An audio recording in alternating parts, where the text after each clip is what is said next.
and hope and things. How do we begin to bring some of the hope back, the dreams back? I witnessed in the Uptown community a group of young black youth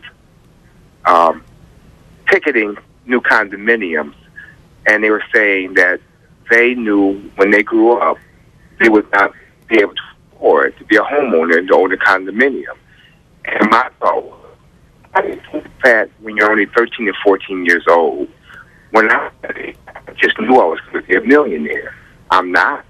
But at that age, I believed I was going to do something big. But it seems that this whole ideal of being the victim, of not having any hope, I know that come from. How do that mentality? I'd just like for you to comment on that. Thank you. Thank you. I didn't quite hear the question.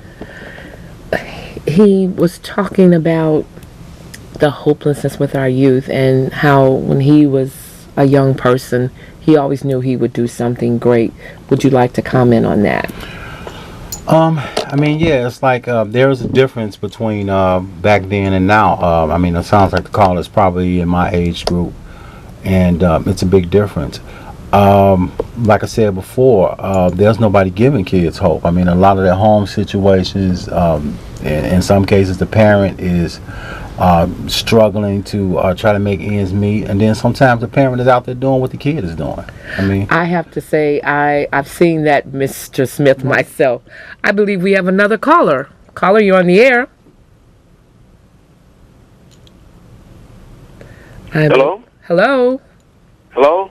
Yes. This is William Johnson, former band director at High School. What a surprise.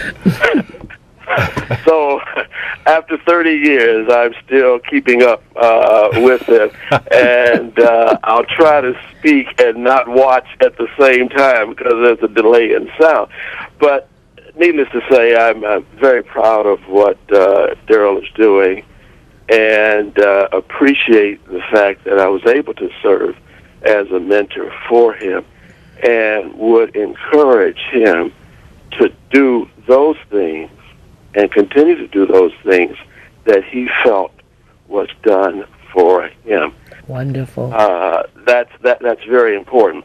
Howard Gardner is the name of the gentleman that dealt with the arts or intelligence level. Also, let me recommend to the readers that they pick up two books that I think are very, very powerful and very, very meaningful.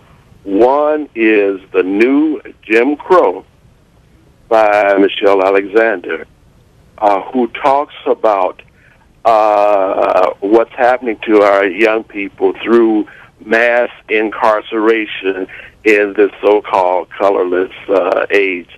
And the other is Brainwashed by Tom Burrell, right, who was connected with Burrell Advertising. Both of them are excellent books and really give insight to what not some, but many of our young people are going through.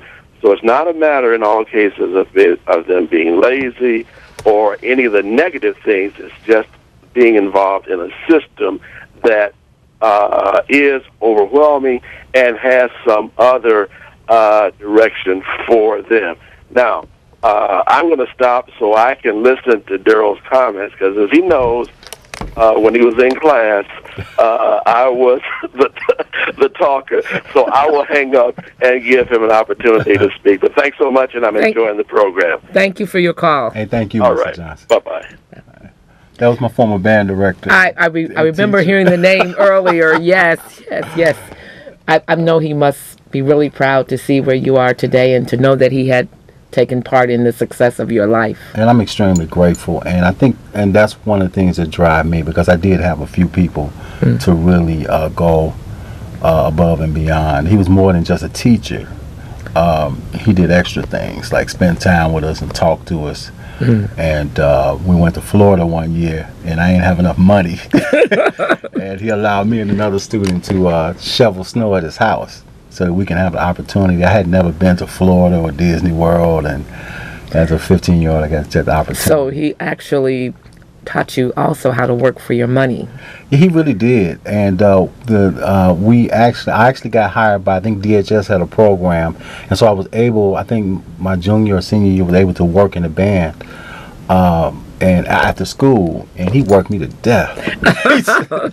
But he made sure I learned how to be on time with Mr. Johnson, and back then, you know, he had a paddle called Roscoe.